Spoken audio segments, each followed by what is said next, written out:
Hey everybody, this is Ron, and this is the season finale of Anomaly Questionable Movies. We're very excited. On the final episode of season one, we have a very special guest, someone who I've known for a very long time and have been really looking forward to him and Dan meeting each other. They're the two people I know who've probably watched more movies than I have and still watch more movies than I do. Their taste is far superior to mine, though. So here we go on the season finale of Anomaly Questionable Movies. Look at that, I actually pronounced the name right.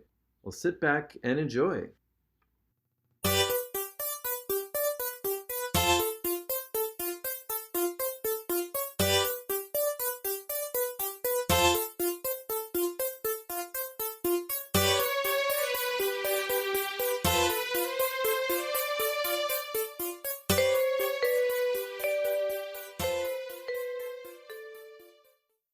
Hey everybody, this is Dan, And this is Ron. And this is Matt. and this is the ending of Citizen Kane.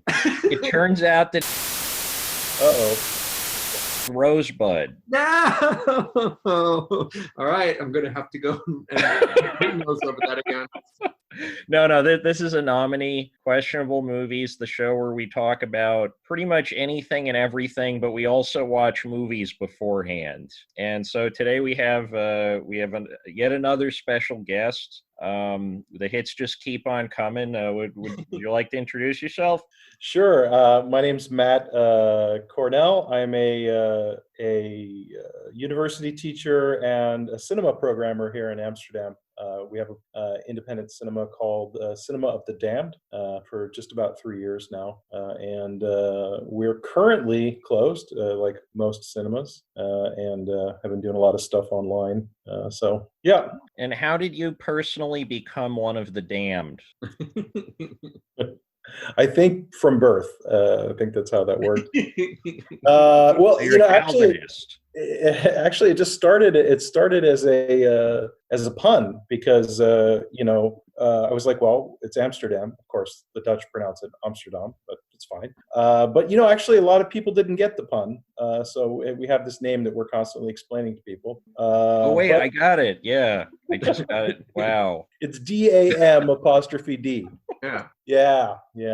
But also because we tend to show movies that, for whatever reason, got overlooked or maybe disregarded when they first came out. And also, thematically, we're interested in films about outsiders and misfits.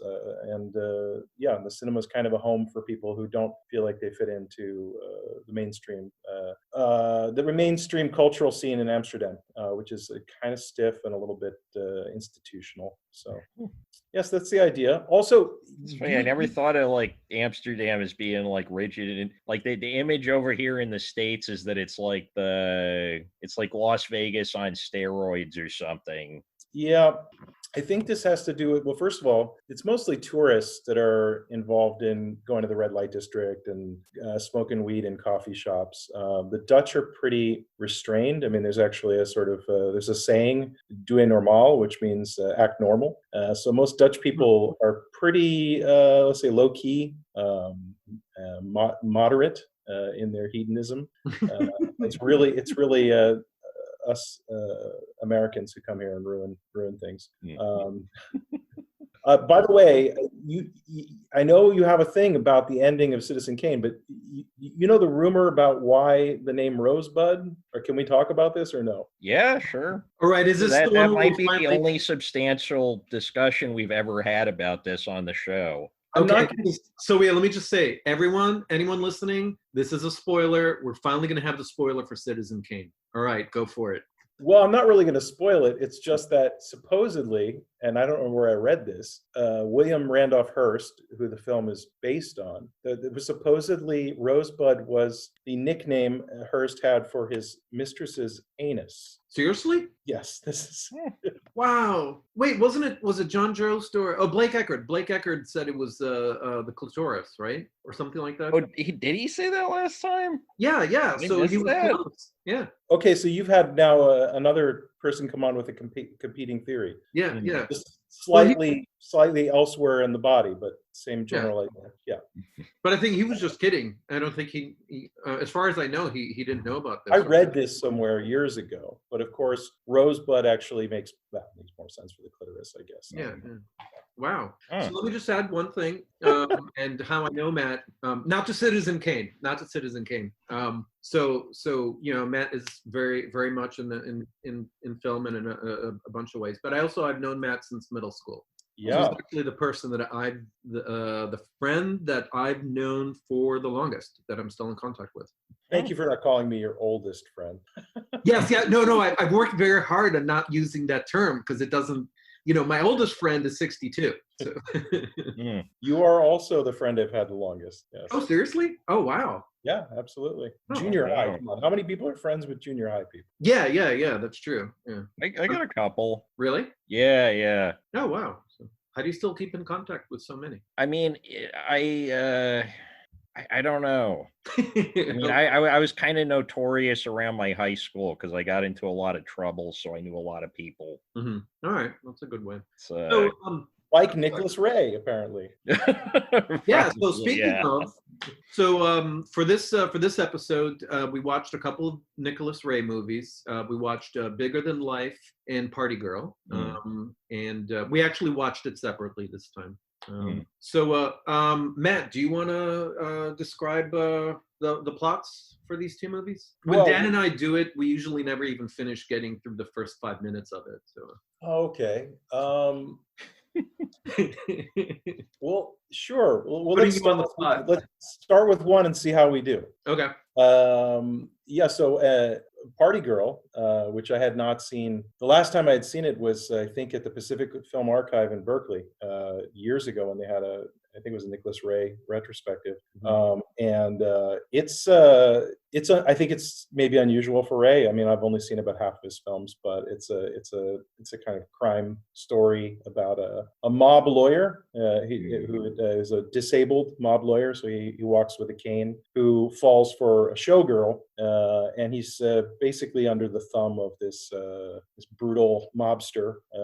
But he also gets a lot of satisfaction out of being a mob lawyer, because he kind of likes being good at his craft and getting paid a lot of money for it. And of course, you learn, because of his childhood tragedy of becoming disabled, that he has this thing about being rejected by women. His first wife or whatever rejected him because of his disability. So he's sort of gotten himself deep into the mob because he wants to sort of be a big shot. But then right around the time that he meets this woman, he sort of realizes, am I spoiling the movie? Is this what we do? Oh, yeah. That's what we do. Yeah. I mean, this is my interpretation. He's got like one normal foot, and he's got one Rob Liefeld foot. Continue. Yeah. No, the only movie, I don't know, for some reason, and one day we'll have a full episode of it. The only movie that I don't want to spoil is Citizen Kane. But one day we're going to have an episode in which all we do is spoil Citizen Kane. But no, because we're not doing movie reviews. We're discussing the movies, so the endings are important. Yeah. So my take on it is, although it's called Party Girl, it's mostly a character study of this guy who's very typically of Ray's protagonists, a kind of outsider, but also very. He feels superior to the people around him, like sort of intellectually and morally superior. So he's also kind of off-putting, and if, at least for the first half of the movie, he's sort of negging Sid Charisse, the party girl, kind of disparaging her for her lifestyle. But actually, he's the one who's more morally dirty, and that's sort of how the movie kind of takes shape. Anyway. It has a pretty, I think it's a pretty straightforward crime story, but it has a very unusual central character. And then there are these two really wild dance scenes by Sid Charisse. That's what I remembered. That's why I wanted to rewatch it, because I just remembered she's dancing in a giant vagina, basically, right? Like that first dance sequence, the entire set's just that couldn't have been a mistake. It's all pink satin ruffles, and she's wearing. Well, it's literally the shape, like the thing painted on. Wow! The ground. It's just. Oh man! I believe it. It's practically medical. Okay, I'm gonna go back and look at this. I was mostly just watching how does she dance in those heels with that very long train that she has on that Oh dress. yeah. She like dances up a storm in this movie. There should have been more dance numbers, I think. Mm-hmm. Is Ray known for putting in like visual sex jokes like that? Is that He likes visual sex jokes. He's not I think that's the only movie that had musical numbers in it that he did that I can think of. yeah? Yeah, because there's not like I can't remember. They don't like go into a nightclub and there's jazz in Rebel Without a Cause at any point. That's not one of those movies. Yeah, really. The only other weird thing about this movie, the detail that I remembered from seeing it like 20 plus years ago, was the ending where the mobster, played by Lee J. Cobb, he's like threatening. He's threatening the protagonist and his woman with a vial of acid, which really doesn't make sense because there's a police shootout and he's got he's like I don't know. It passes between Well, the whole thing's ridiculous. It's like Yeah. John Woo level, right? Like he accidentally drops acid in his own face and then just falls out of the window when he's like 5 feet away from the window. It's like they had to die hard. But somehow there's still acid left in the bottle for then the other mobster to do it to himself as well. It's very strange. Well, they don't make acid like they used to. Yeah.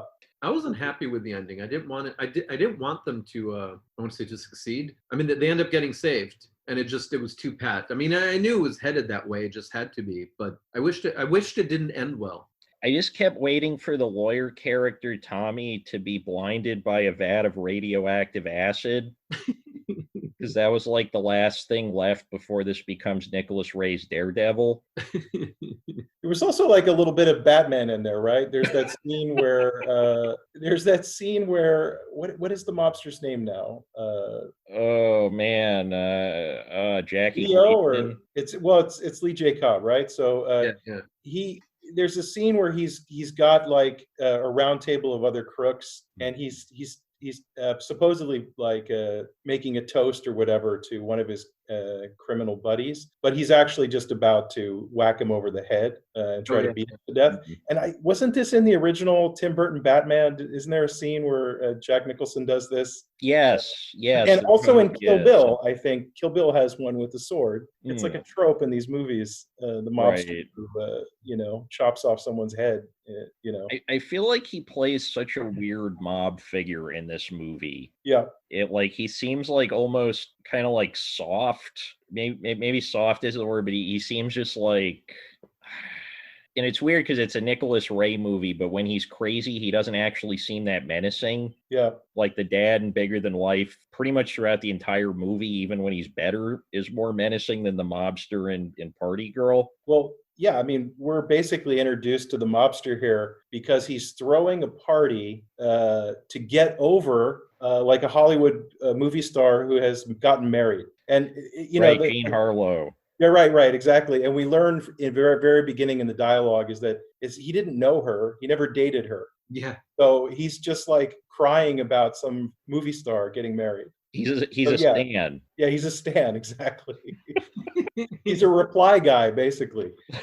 And so like the reason Sid Charisse ends up at this party is because these women are invited to like cheer him up, basically. But yeah, no, you're totally right. I mean, Tommy sort of is in charge of that relationship, and it's only until much later that the mobster like puts his foot down. But he's kind of. I feel like the Tommy character almost like sucks a lot of the space out of the rest of the movie where the other stuff could be happening. Like it seemed like it was almost like too focused compared to Ray's other movies. Like he'll usually kind of go off into some detours. Yeah, but for sure there are characters here that are interesting that we don't see very much of. Like there's the really creepy, the genuinely creepy character is Louis, the mobster who has his eye for Sid Charisse or whatever. Right. He's pretty creepy. And then the mobster that Tommy ends up defending at trial. Oh, right. The one he refers to as a sociopath. Right? Yeah, and there's a kind of like they could have spent a little bit more time with that because they bribe a juror, but then the next thing you know, the guy's already out and looking to kill people again. Right. But the all that stuff with the courtroom, I thought all the courtroom stuff was kind of fun.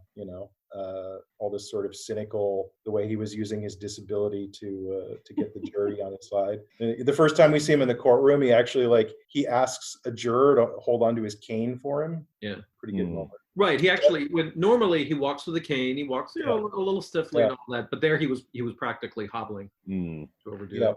I mean, what else can we say about this movie? The colors are great. Very colorful. Yeah. Yeah. Did you notice the apples, the apple salespeople? There were like 3 or 4 times there was somebody selling apples. It wasn't the same person because it was in different locations. And when the apples were there, the leg was very prominent. And I was trying to find a connection. But I don't know. Now I'm going to want to go back and look for all the vulvas and whatever else is going on. Yeah, well, I guess like the Tommy character, he kind of reminds me of the Humphrey Bogart character in A Lonely Place. Yeah.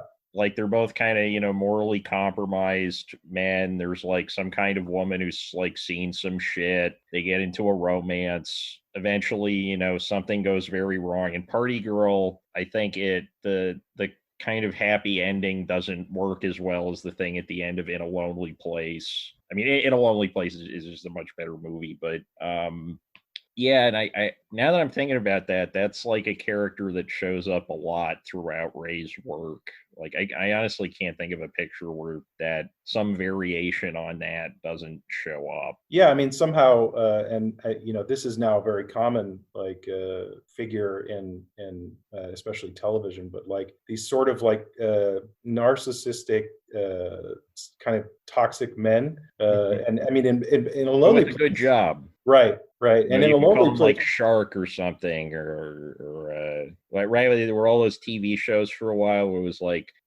I'm an upper middle class professional. I have some kind of non-debilitating mental or physical problem, and I have a one-word nickname that's like an animal, or I'm Guppy. And I solve crimes, but my eye twitches. Right, Monk. Right, Monk or Shark or what are the House or but I'm also just thinking of I'm thinking of Breaking Bad. I'm thinking of Mad Men, where you have these characters who are I guess they're. What would Breaking Bad have been called if it had been like more like Monk? Like what would the one word title like? It would have been teacher.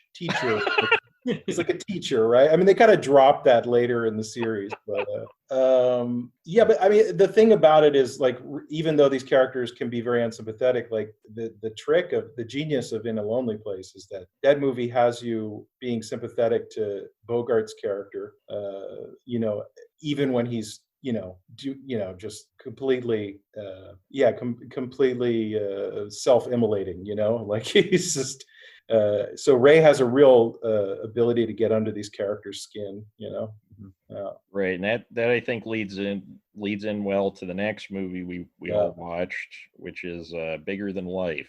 Yeah, Bigger Than Life is one of my favorite movies. I'm so happy we got to watch it. Oh, really? Oh, okay. Yeah. Bigger Than Life is stars James Mason. He plays a school teacher with a wife and son, and he's a striver, right? So he's not doing very well financially, and so unbeknownst to his wife, he's working as a taxi dispatch after school to earn extra money. And it's pretty clear that he feels like a failure. Like their house has these ridiculous posters for like tourist destinations that it's kind of implied they're never going to be able to go to. It kind of reminded me of in Tati's Playtime, where you'd have these tourist posters that just had the name of the city with a picture of a building, because they just say like Florence, Rome, Paris, but there's nothing, they're just like signs, right? It's just pure semiotics. There's no like sense of what those places are. And he basically starts having this mysterious illness, and you come to find out that he has he has a rare condition where his arteries become inflamed, and they tell him that he could die unless he takes this miracle drug. The miracle drug is cortisone, and he starts taking cortisone, and it takes away the pain and saves his life. But then he becomes, well, they say psychotic, but to me the symptoms mostly look like an acute like manic episode. Yeah, No. yeah, totally. Until the end, right? When he is kind of when it looks more like psychosis. Right. And then there's this sort of added sort of tension because he has this implied romantic rival with the PE teacher at the high school, played by Walter Matthau. I think his character's name is literally Wally, and it's sort of implied that Ed, the James Mason character, thinks that Wally might have a thing for his wife or whatever, and he's more conventionally masculine because the James Mason character is he's a effete, or he's an intellectual, right? And this is also when he starts to lose his shit. He becomes this kind of, on the one hand, very kind of intellectual elitist, where he feels like he's mentally superior to everyone, but he also becomes this kind of like hardcore, almost like fascist, basically, a real disciplinarian towards his son. He gives this horrifying... Right, he's dressed exactly like Tucker Carlson. Yeah. The entire movie. I think Tucker Carlson saw this and didn't get it. Yeah, and of course, his son realizes, oh my God, my dad's going crazy because of these pills, and so he takes his dad's pills, and I think he throws them away or something. And James Mason turns against his son, and he basically tells his wife that they go and they look at the Bible and they read the story of was it Abraham and Isaac? Yes. Right, because it's implied he's going to kill his son. Yeah, he says, our son's going to turn out rotten, and we're going to have to do this. And she says, well, you have to finish reading the story. God says, don't kill your son. He says, God was wrong. Yeah. And it's like the most amazing moment in a Nicholas Ray movie. And then there's an amazing scene where he tries to attack his son with a knife, locks his wife in the closet, and turns on the television. And there's like carnival music blaring from the television during this final confrontation with Wally. And it's all very dark, horrific, and also slapstick.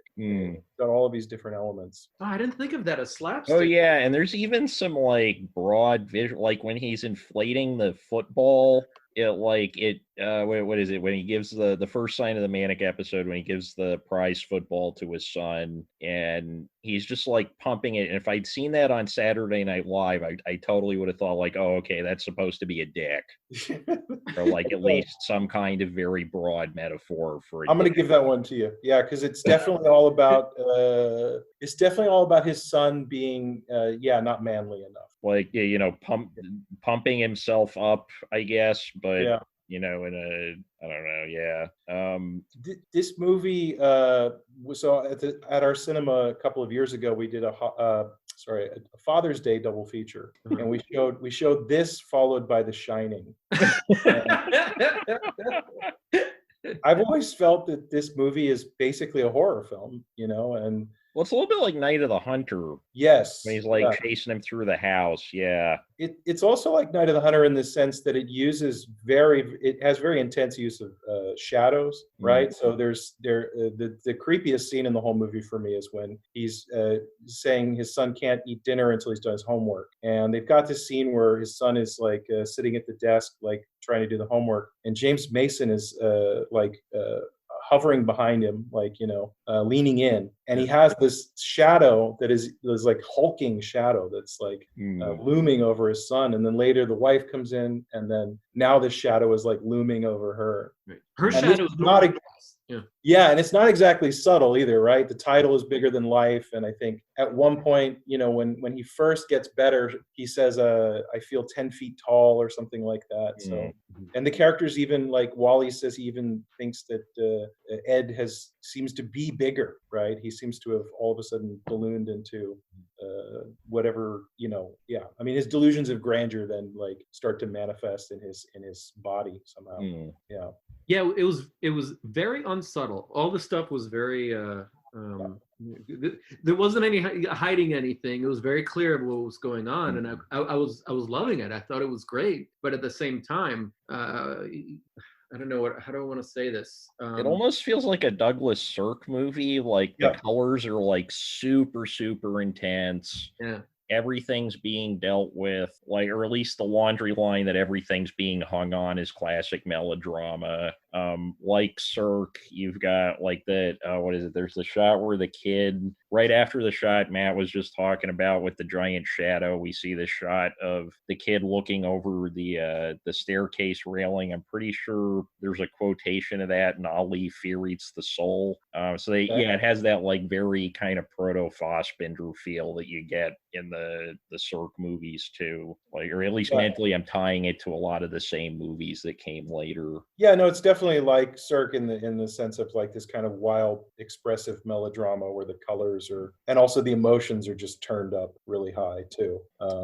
Right, he's using a lot of like very like not very confusing visual symbols, as Ron pointed out. Like Do you is this specific to this movie, or is he like that in most of his movies?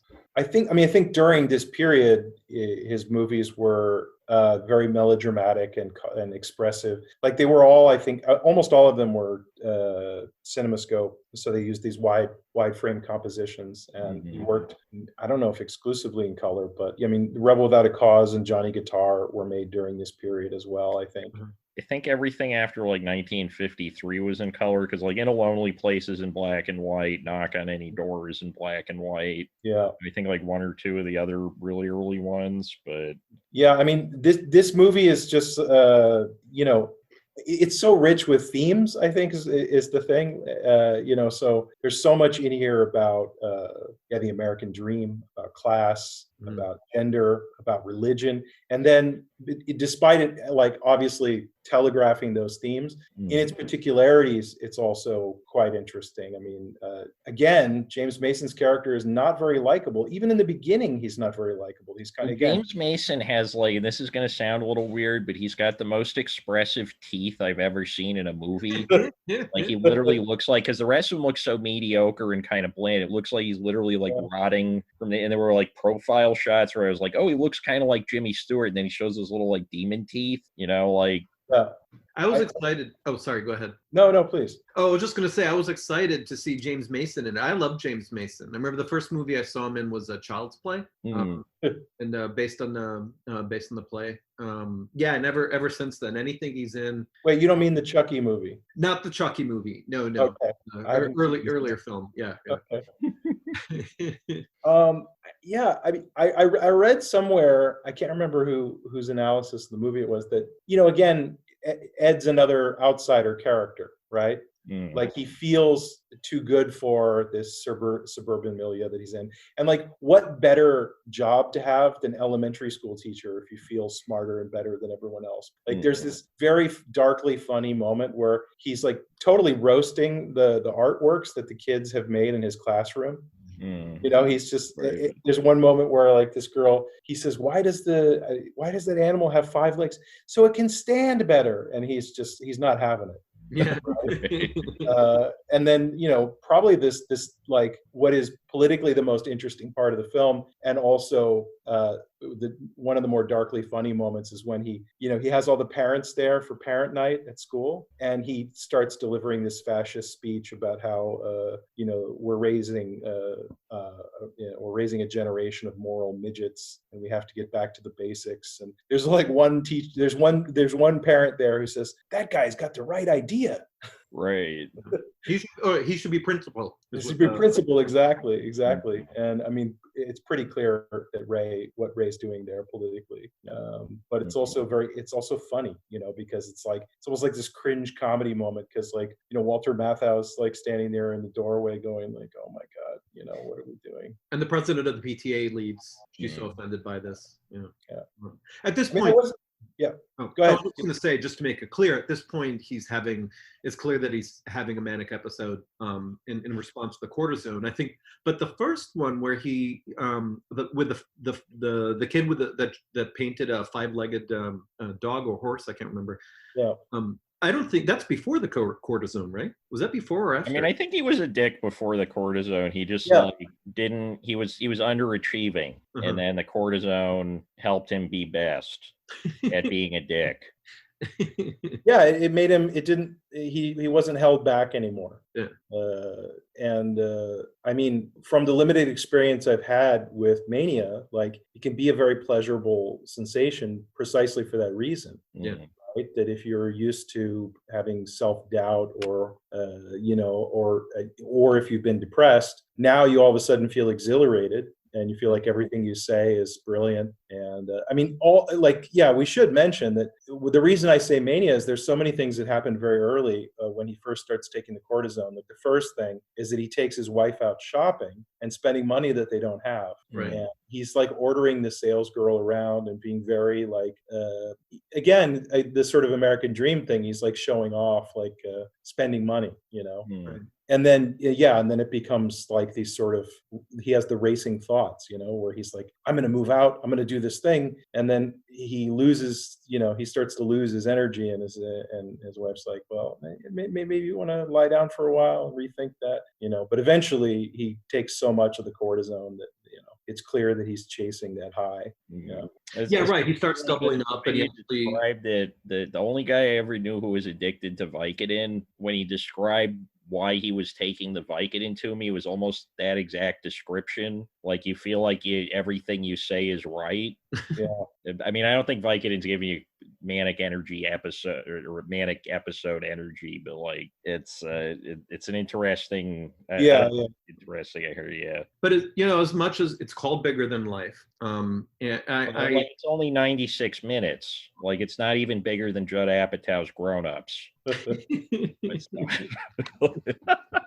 No, but I was going to say, and it's somewhat over the top, but that he was, I think, expressing mania really well, and I know from experience, I've never gotten quite to that level, but there was a certain point of like, I know what that's like, and having the whole, I know exactly what's wrong with the world, and I'm going to fix it. And I remember specifically, I was having a manic episode, and I wrote 8 pages of how people, all these people can improve and what they're doing wrong and what they need to do in order to be better people and all that. And it was just, mostly a bunch of nonsense. Do you think Melania Trump has mania? Do you think she sits around during the day, like writing out how we could all be best? Oh. Why Melania? Well, she has that Be Best because she campaign. put out the campaign. Oh, Be Best, right? Be Best.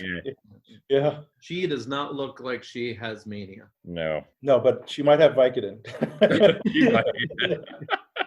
Wait, so what is Vicodin meant for? Oh, sorry, you were going to say something. Oh, Vicodin, it's, I mean, he told me he got it for his wisdom teeth getting out, because he used to go around to the lunchroom in the cafeteria, and he just keep asking random people, hey, are you getting your wisdom teeth out? Yeah. Every lunch. Mm-hmm. I mean, it's an opiate, so it's in the same class as OxyContin and okay. and codeine. It's funny because it's almost impossible to get a prescription for that class of medicines here. The Netherlands, they just say take a paracetamol or go for a walk, drink a glass of buttermilk. It's a Calvinist healthcare, right? Yeah. I once met a Dutch person who said he'd taken only 2 painkillers in his life, and it was when he had broken a bone, and broke his leg, and it's like, which painkillers? And he says, ibuprofen. I said, that's like Skittles for an American. Yeah. But actually, here, if you go to a drugstore here and you ask for ibuprofen, it's behind the counter, and they'll actually say, "Have you taken this medication before?" Wow, seriously? Like, yeah, every time I have a hangover. They should have frightening pictures of the slight drowsiness printed on the front of the packages. Kind of like they got with cigarettes. Like they have the medical. Just somebody being very slightly drowsy. Well, it's true that ibuprofen is hard on the liver, and certainly people have liver toxicity and stuff, especially if you mix it with alcohol or something. Yeah. But it's more to do with a sort of a culture of sucking it up and suffering, right? It goes back to that doing normal, right? So right now I can go outside. I can also go outside and get. I can get 10 different strains of weed on every corner. But you have to fight to the death to get a Vicodin prescription if you have your wisdom teeth out.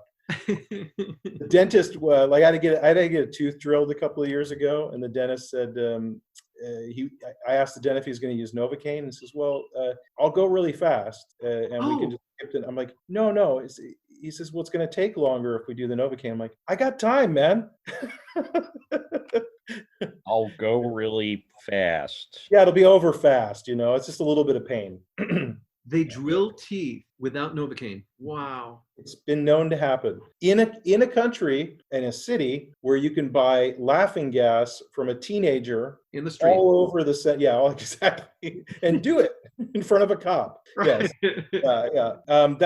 So that's Dutch tolerance, right? It's the idea that they don't really go after these things; they sort of tolerate them. But then in sort of institutional settings, it's very hard to get pain management and stuff like that. Did you guys also have this sense when watching this movie that like cortisone, like I've had cortisone for like I didn't realize it was a real back drug. on I a thought they regular made it basis. up. no, I've had cortisone for like when you have like some sort of injury or something. It's an anti-inflammatory, right? But I was like, Yeah. I didn't know you could have fun on it. Yeah. Yeah, I didn't know you'd end up killing your son. drugs for different folks. Yeah. Yeah. Like I knew a guy who like did a bunch of cocaine once and like it did nothing. Like literally just like doesn't do anything to him. Uh-huh. It was like the weirdest.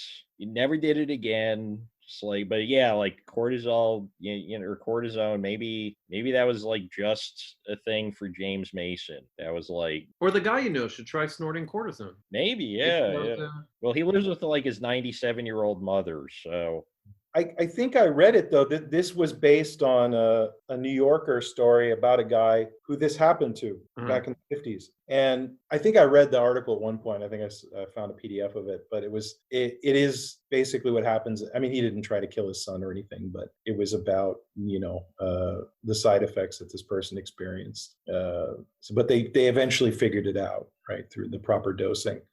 I thought the killing the son thing was a veiled Freud thing. How so? Well, right, because like Freud's theory of the family structure is basically that the father suppresses urges to kill the son to have the harem, right? Like he thinks that the what is it, the sexual repression is what keeps that from happening, but secretly the father always wants to crowd out the son in some capacity because of like some kind of like Kronos eating his kids kind of thing. Is this because the son is also believed to have an Oedipal complex and want to kill the father? Right, the son is competition for the mother, and for the like control of the household, which would also come back to the financial straits that he finds himself in.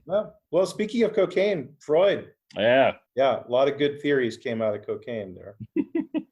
Oh, no, I agree with you. It's obviously there's something going on there that has to do with the father-son struggle, and he's also perceives that his wife is coddling the son. Like there's all.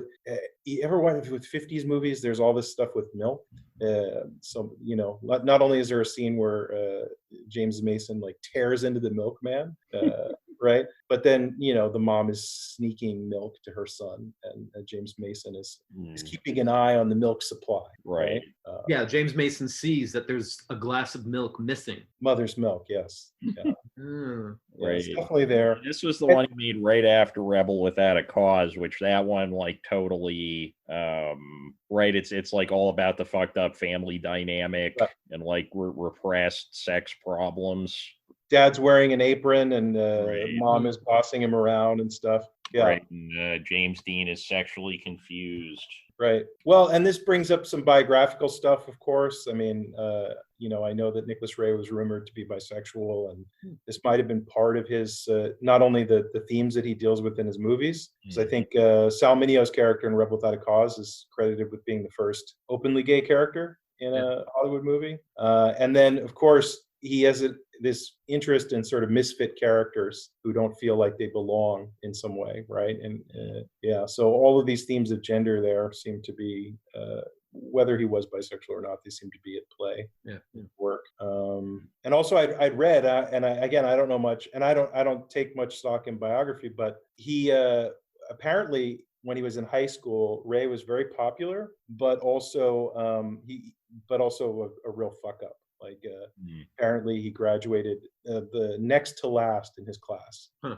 Uh, and was had problems with drinking from high school onward. So it sounds like he was a real well, a he was real kind of wild a kid. wild man, yeah, because he Yeah. like, I mean, I remember my friend John knew him like towards the end of his life, like before the Wim Wenders movie. Yeah. And he was just like, yeah, he was just like hanging out in upstate New York. Like he kind of wound down in a way that I feel like a lot of major filmmakers didn't. He had like this kind of long epilogue. But yeah, everything I ever read about him, he was kind of, yeah, like a wild man. Like he found his first wife in bed with his like nephew or something. It's like, yeah, a lot of wild stuff going on. Yeah, and apparently he had an affair with Natalie Wood during Rebel Without a Cause when she was a teenager. Of Mm, Oh. course, he wouldn't have been the worst guy with Natalie Wood in her story, but right. yeah. So yeah, it does sound like, and I also know that in that later period, I haven't ever seen it, but he made an experimental film.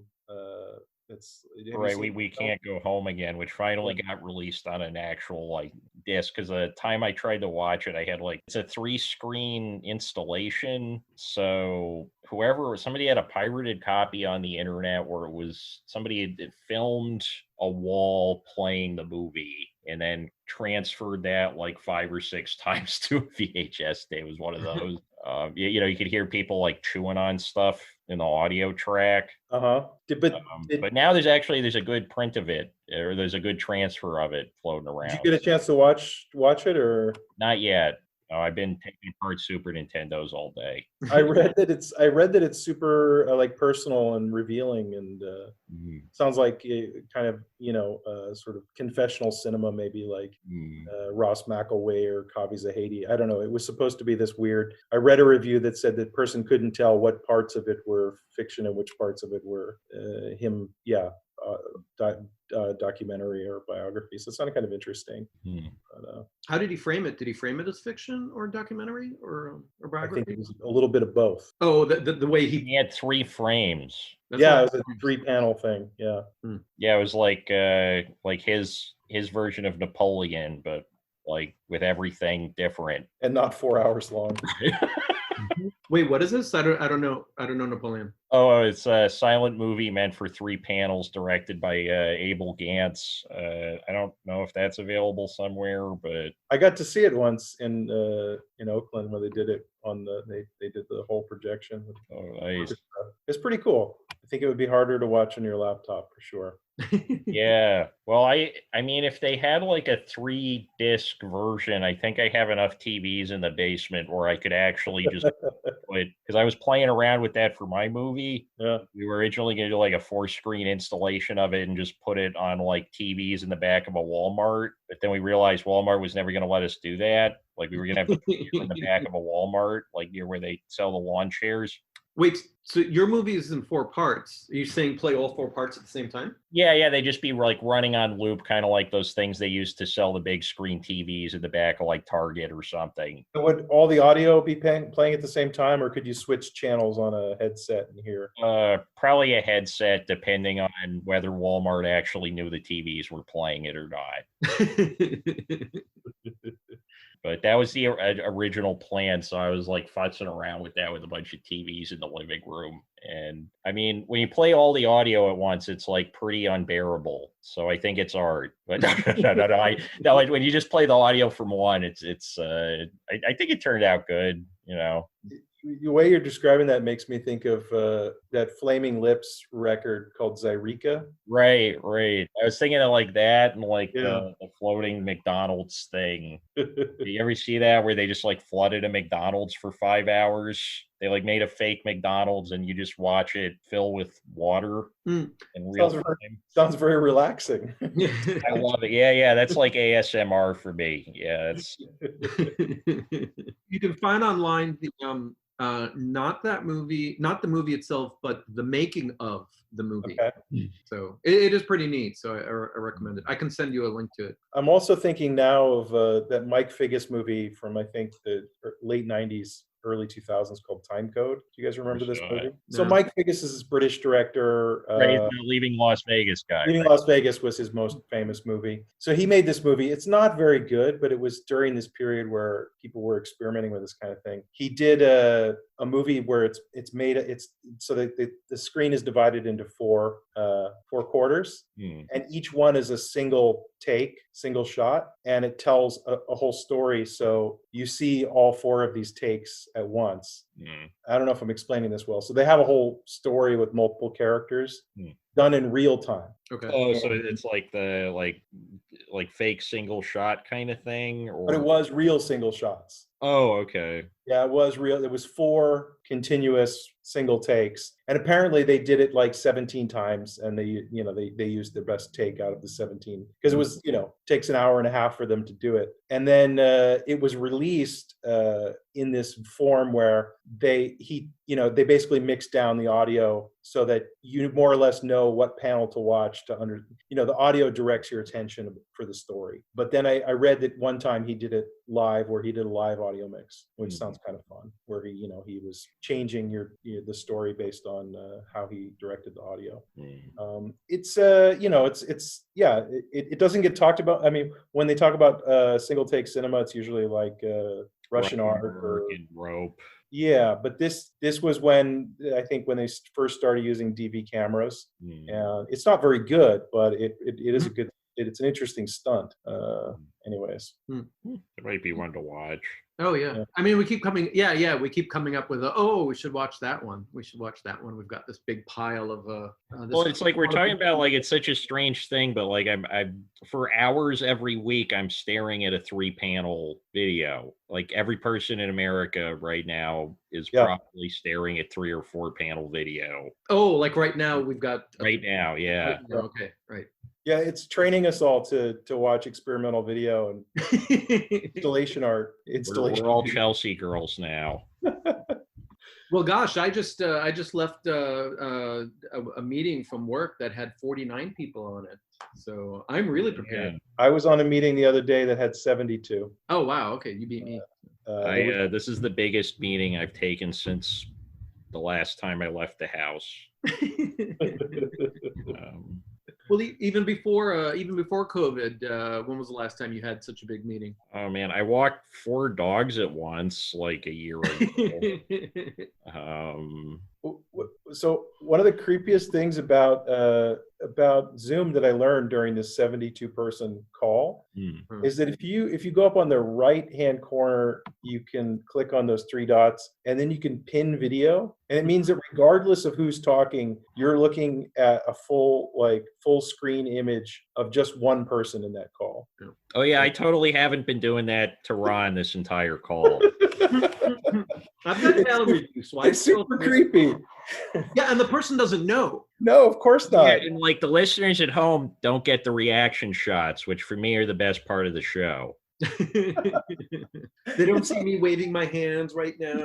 I had that thing Ron's of like, dancing at the table right now, but you can't hear it because it's soft shoe. Well, there's also the whole thing of like, is anyone really wearing pants in any of these calls? Yeah. Under that, because like I've been tutoring students in the morning much earlier than I like to get up. So what I've been doing is I have to have a call with them at 9 in the morning and then again at 5 in the afternoon. And so what I do is I wake up and I splash water on my face and comb my hair. And then in my pajamas, I do the morning call. Then I go back to bed. We set the goals. We talk about what's going to happen. And then I go right back to bed. These kids have no idea, And I wake up again and do the afternoon call and say, how did you do on your goals? How did you do? Tell me what you wrote today. Still in your pajamas? Well, look, Ron, you have day pajamas and you have night pajamas. You have a system, right? I knew I wasn't the only one. I knew it. Dan wears pajamas when he goes out. Oh, okay. Well, yeah, I mean, that's... My girlfriend calls me Big Nemo. Who do we have to impress right now? Seriously.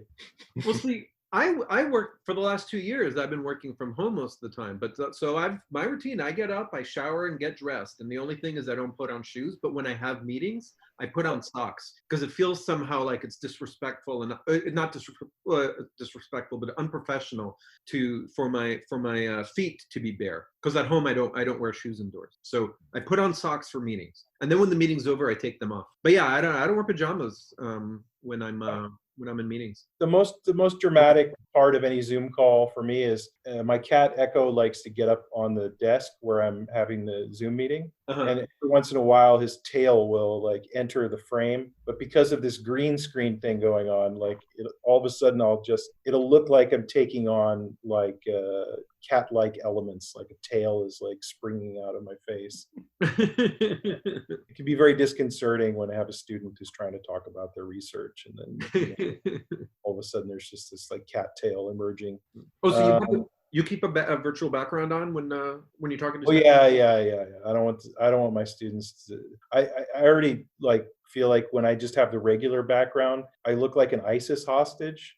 It's just like a blank wall. Because where I sit usually to do this is with my back to the wall that I project movies onto, right? Oh wait, I have a better background than this. I should move. I hope everybody listening, Dan just moved from the living room to the other living room. Oh, did we lose sound? No. Okay. Wait, so I'm trying to imagine, because Matt, I've been at your place, so I kind of know what you're describing. What I mean is, if I sit at my table/desk, Mhm. that's a lot of media. If I sit at my table/desk and what's behind me is a blank wall, and it's not Right. because I'm a sad person or an ISIS hostage. It's because that's the wall that I project movies onto. Okay. Oh, okay. So you're not the guy who's buying all the microwave pizzas for once. No. So it's just I don't want to have to explain that, and so I just turn on the goofy background. Got it. Yeah. And I if I'm sitting on the couch, then I have a different problem, which is like I have weird art that I don't want to explain to my students. Right. Yeah, I was Yeah. wondering about that, and so I that don't one want to definitely. explain that. What was that?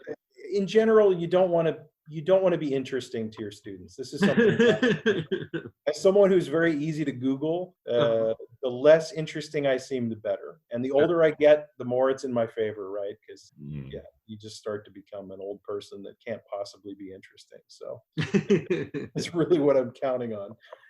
Yeah, we're old men.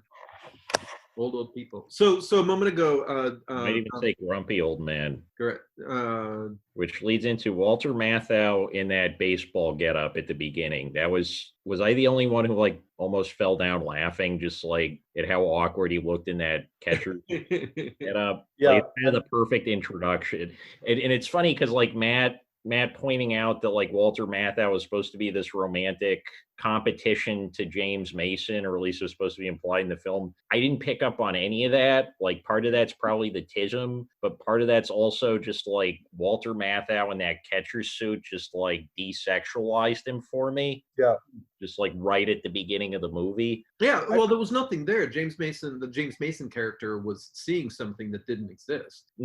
Right. Oh, okay. It wasn't there, but he was a comfort to Mason's wife during this whole thing. And there's also that really funny moment where he makes like a health bag. He's also a health nut, right? And he comes in and makes this like concoction of yogurt, brewer's yeast, and I can't remember what he says, like some kind of special kind of maple syrup or molasses, blackstrap molasses, he says. Yeah. And it's like it's supposed to like be for like developing muscle tone or something like that. He's also bought a whole bunch of steaks that he's planning to eat. It's also a very kind of 50s idea of like health. Yeah. Right. Got all these steaks, cigarettes. Yeah. Well, I had just seen Matthau. I had just seen Matthau in because I've been watching a lot. Have you guys been watching a lot of movies? I've been watching a lot of movies. I've been watching a lot of movies with you. So I've been watching a lot of random TV and taking apart all the broken electronics in my basement. So I haven't had a lot of like stuff where I've had to focus a whole lot because I'll be like landing something or doing this. Usually I got two TVs running. I got like a little CRT where I'm testing game stuff so I can sell it, and then the movie TV.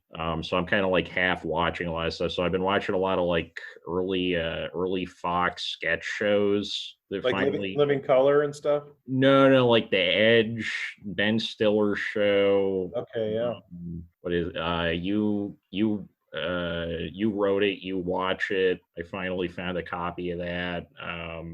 It's Jon Stewart and the guys from the state, and they would ask people on the street for their craziest story and then do it as a sketch.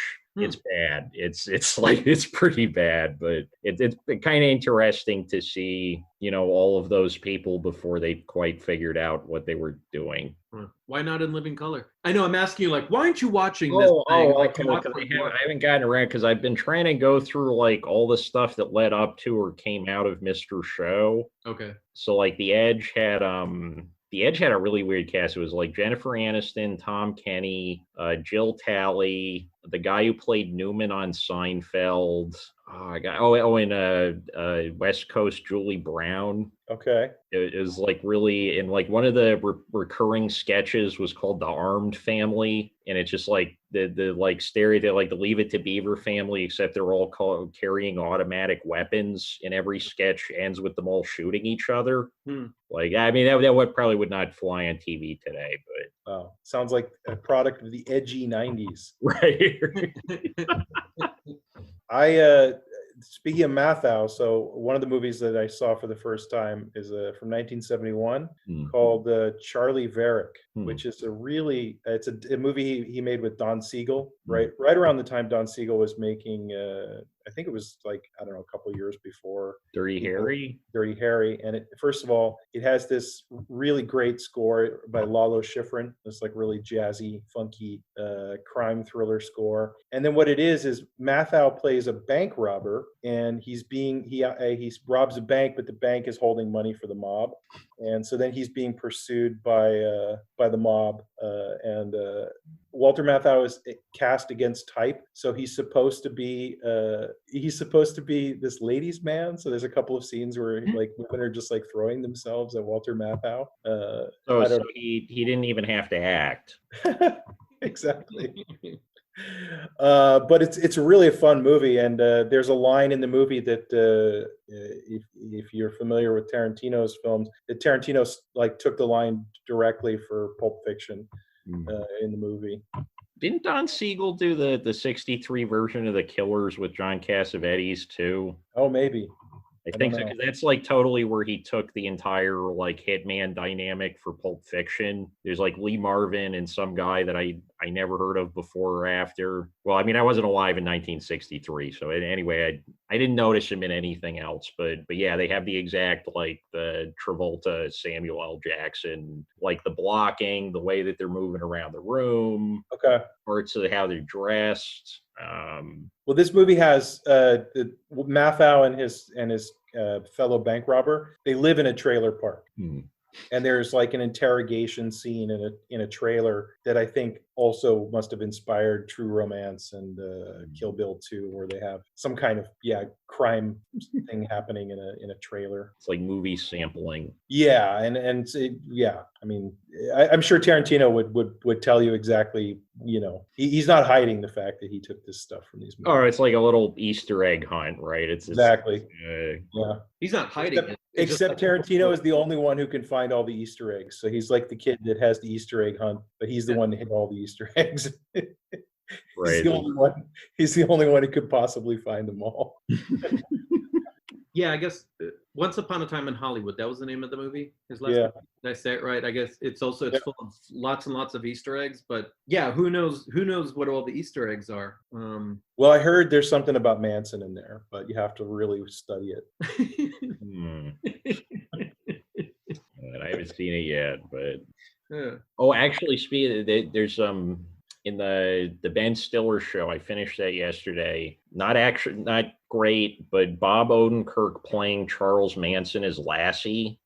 Like as Lassie? Like, yeah, is like black and white. Looks exactly like Lassie, except he's like race war. when Tom comes, and he's like crouched like a dog, and then he just keeps rambling like Charles Manson for the family. They're like, oh, Billy's in the well. Like, they're interpreting it, and oh man, that was definitely the best point in that program. Hey, Matt, Dan is what do you 3 degrees of separation from Manson? 3 degrees, I think. How Did the math, or was it Oh 4? yeah. Okay. So my older sister hung out with Ed Sanders twice. Ed Sanders dated Sharon Tate. There you go. There you go. Doing the. I think I'm closer to him than Kevin Bacon. You mean you're closer to Manson than you are to Kevin Bacon, or you're closer to Manson than Kevin Bacon is? I feel like Kevin Bacon's probably closer to Manson, but I feel like I'm closer to Manson on the Kevin Bacon scale, right, than I am to the actual Kevin Bacon. Okay. But yeah, Matt, you're probably now just one degree closer to Manson thanks to meeting Dan. I also Actually, knew no, this you probably guy met people who you're probably even closer. When I was growing up, one of my friends' dads had bought the remainder run of the Charles Manson folk record, so he had 300 copies of it in his basement. There was this giant, it was just like a Manson pile in the corner of the basement when we go over. Because, they were worth a lot of money. You don't have this big record store, we didn't just specifically, the original run, because it was reissued, I think, in the 80s. Right. And, he didn't think he was going to actually play it so many times he was going to wear out all of them. But, is it any good? No, God, no. Oh, okay. There's the one song, Garbage Stomp. Something about your game girl, give up your game girl. I don't know what it is. I mean, he wrote a decent song that was on a Beach Boys record on. Yeah, that Dennis Wilson just stole from him, basically. So I actually have a question relating to one of the movies, if that's okay. Yeah. If I kind of take us back. Okay, yeah, it was actually Matt. You were talking about the posters from I remember Rome. I don't remember where else the other locations, but the posters in Bigger Than Life in James Mason's house. And you said there were just signs that were just semiotics. Can you explain that? Oh, well, I mean, semiotics is just a system of signs, or it's the study of signs, right? What I mean is they're signs, they're pure signs, like in the sense that it's just, yeah, it's literally just the word, right? There's no, like with Rome, you might put the Colosseum, or I don't know, whatever, or with Paris, you might put the Eiffel Tower. In this case, it's just Paris. It's just, it's just the word. It's not the kind of thing you would imagine someone having in their house, like just a poster with the word on it. Yeah. Right, it's like the kind of thing you'd expect in like a really cheap pizza place, just like here's a building and it says Italy on the bottom. Yeah, exactly. Yeah, it's like when you pull something out of a magazine and put it up on your wall. Okay. I've never done that. Speaking of TV, so Ron, this is something that will bring back nostalgia for you. Uh-huh. I watched on Netflix the entire 3 seasons of this show called Ozark. Okay. Where Jason Bateman plays basically a financial manager for the mob. Oh my God, I think I see where you're going. And I'm watching the show, and his character is extremely smart and verbally gifted. Like he's a hustler, basically. And it's all about him getting out of jams because, of course, the mob has him under their thumb. And he's just playing the character from It's Your Move from the 80s. Wow. You know what I'm talking about, Dan? You know that show? Yeah, Ryan sent it to me. I'd never heard of it.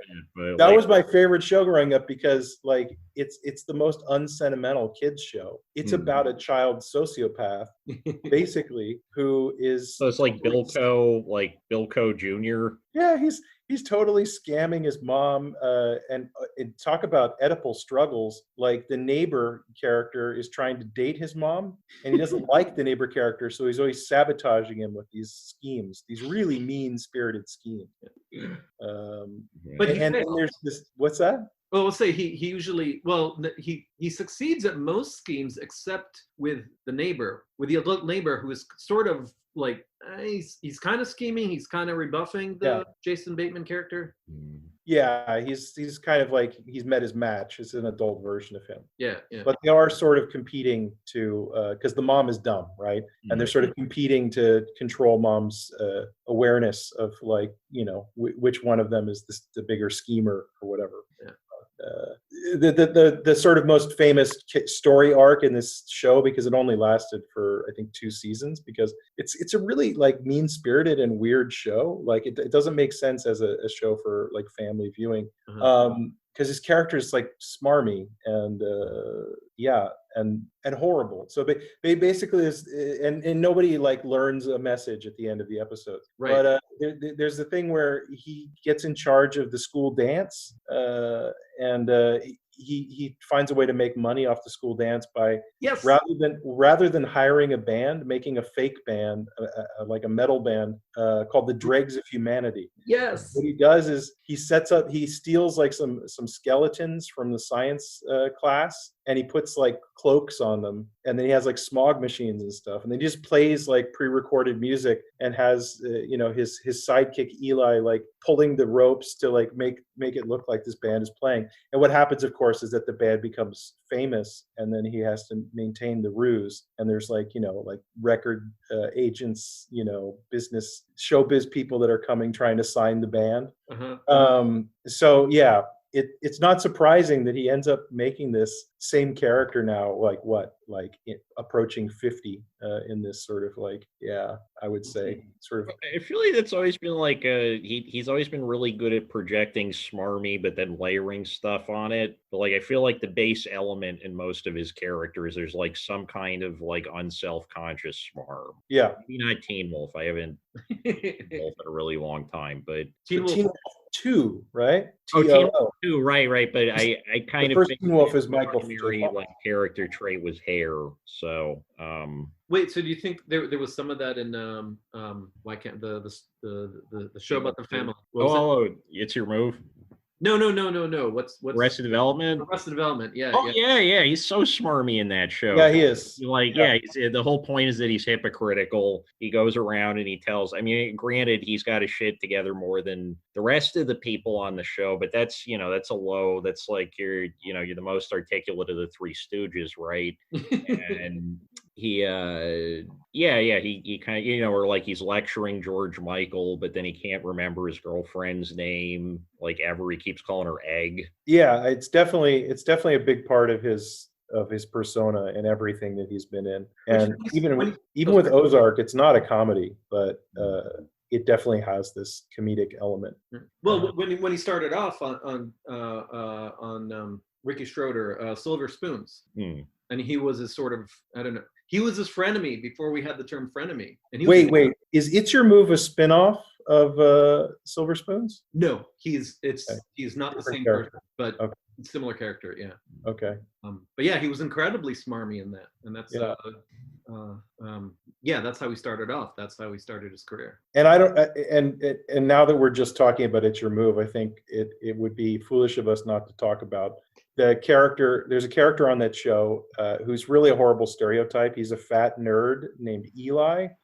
And part of the show's mean-spirited humor is that like Jason Bateman is able to manipulate Eli into doing anything. Anyways, we were obsessed with Eli because I had a band in high school that made a song called Eli is God. And then Ron actually found Eli in the early days of the internet. Adam Sadowski, who's he was just had a regular, he never acted after that. He was just using computers or something, right? Yeah, he was like the IT guy at some company, something like that. Yeah. So he we wrote to him, and or Ron wrote to him, and we talked to him on the phone and stuff. No, we met him in person. Oh wait, we met him at a pub. Yeah. Wait, Ron's told me this story, and then you haven't washed your hands since then.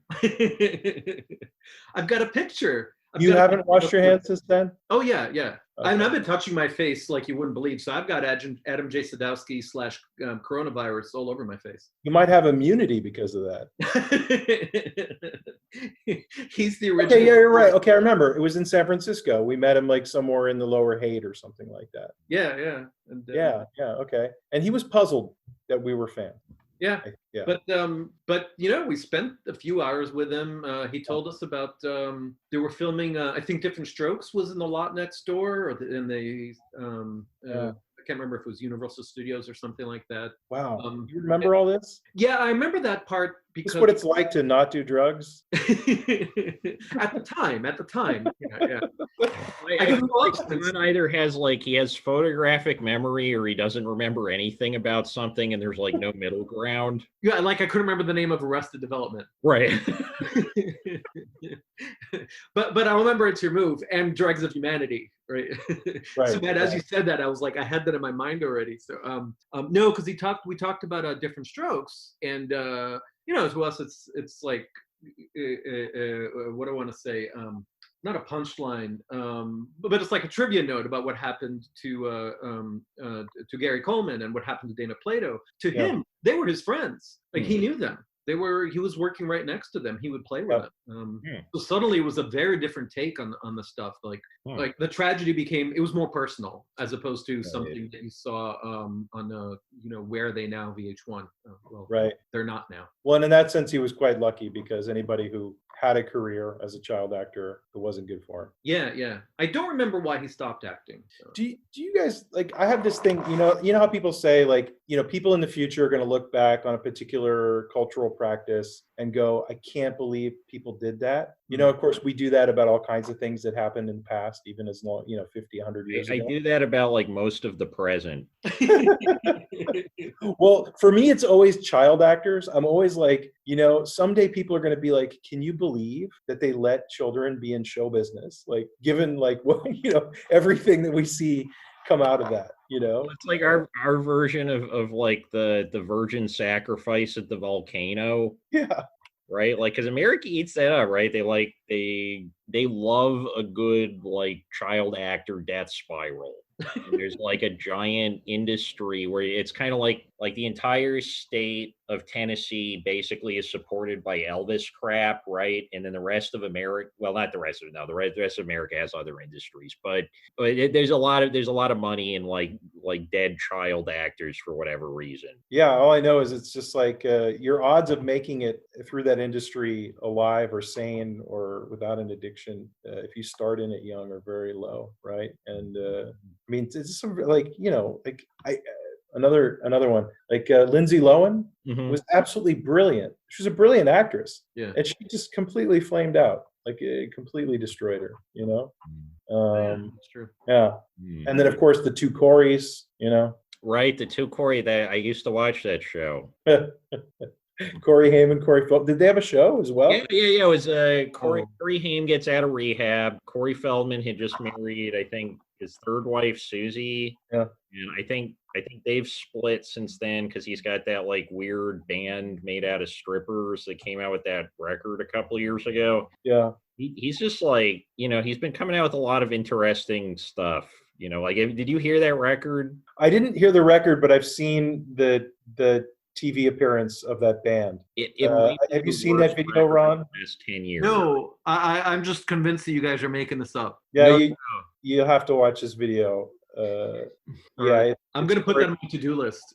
Because also Corey Feldman is paying tribute to Michael Jackson. So he has this weird goth band with strippers in it, but then he's also trying to be Michael Jackson and dance like Michael Jackson. And it's very disturbing and weird. And even he knew it was bad because he got ridiculed for it. But also, him being in the spotlight with all the stuff coming out about Michael Jackson has not been good for him. It's just because he on the one hand, he's crusading against all of the pedophiles in Hollywood. And on the other hand, he says everyone's lying about Michael Jackson. It's just what are the odds? Oh, I had it backwards. I thought he said that Michael Jackson. No, he's one of the people who him and what's his name, the kid that in Home Alone. Although Macaulay Culkin, it's but the two Coreys though. The two Coreys was such a good show. Let's get back to the comfort of two Coreys.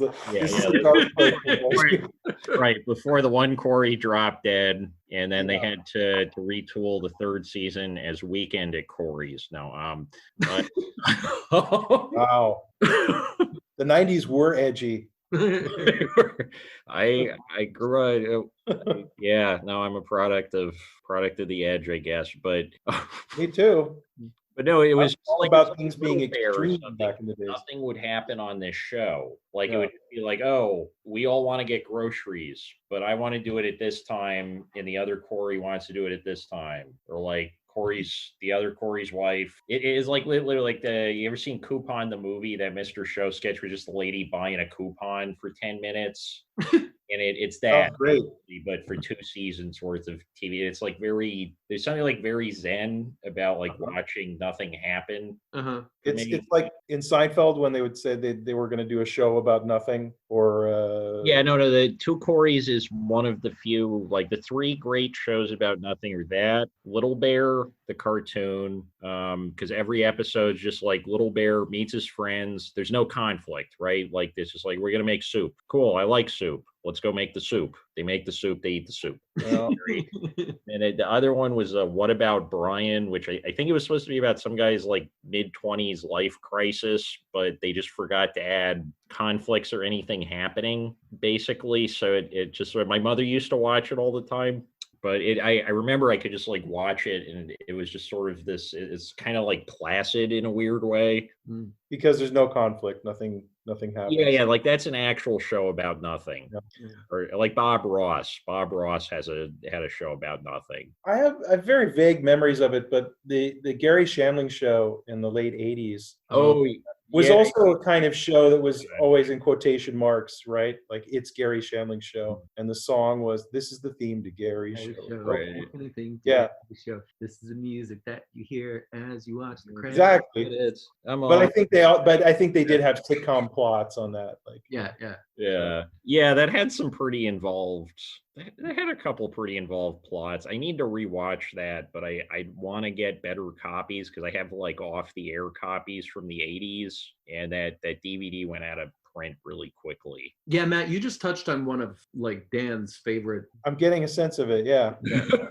Well, okay, then maybe here's something that I've always wanted to look at again. A couple of things. First there's either 1 or 2 series with Dabney Coleman. Oh yeah, Buffalo Bill's one of them. I remember that.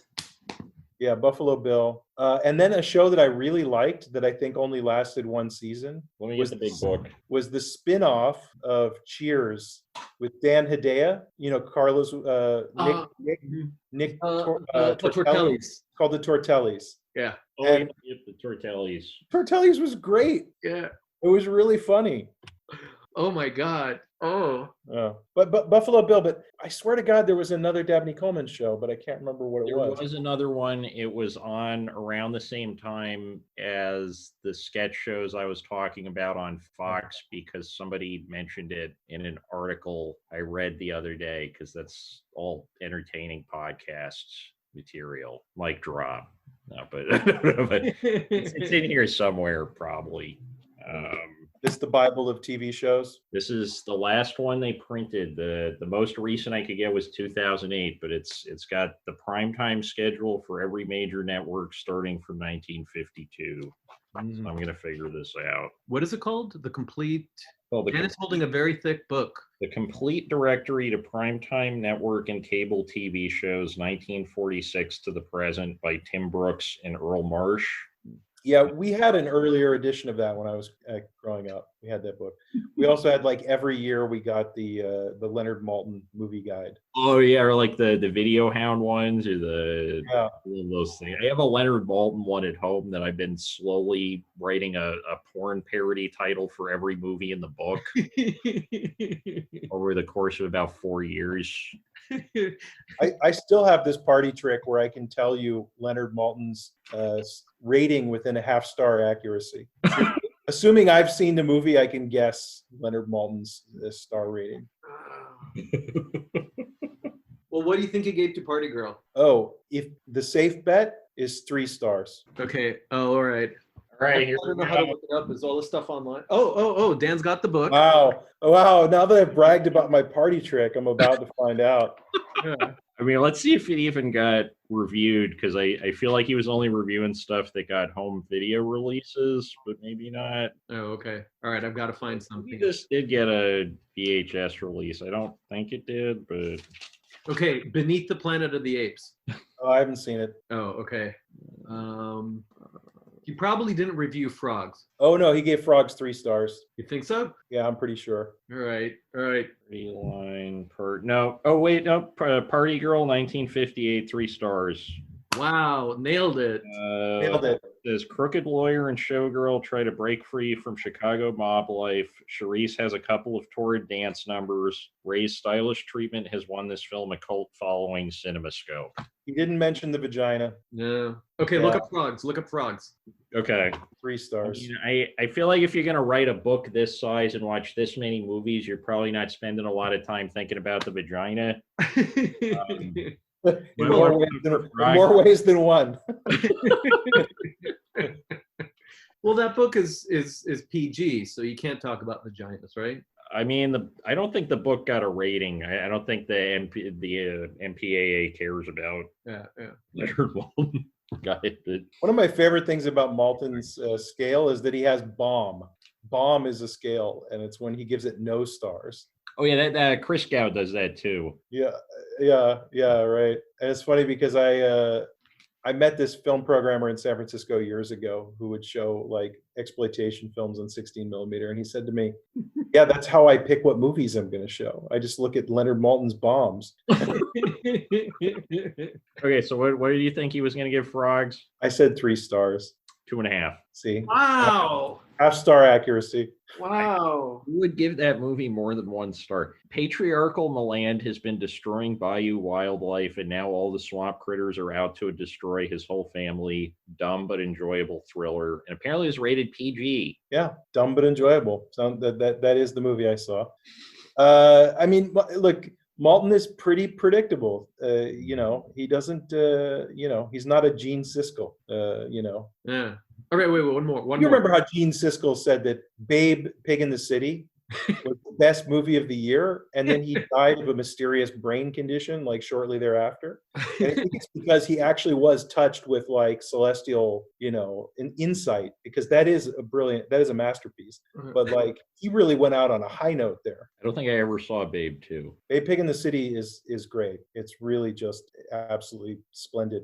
It's basically like Mad Max Fury Road for children. Oh, I'm not even kidding. man, maybe I should do that for the show. And it has Mickey Rooney in it, who plays a clown with a bunch of monkeys living with him. Okay, all right. You sold me right. What's the last movie, Ron? What was that? What's the last movie?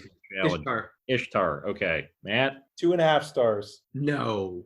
Yeah. I remember my mother when when we figured out she had a brain condition, she started TiVoing anything that the TV guide gave 2.5 stars because she realized that was what she liked. Hey, that sounds like me every night.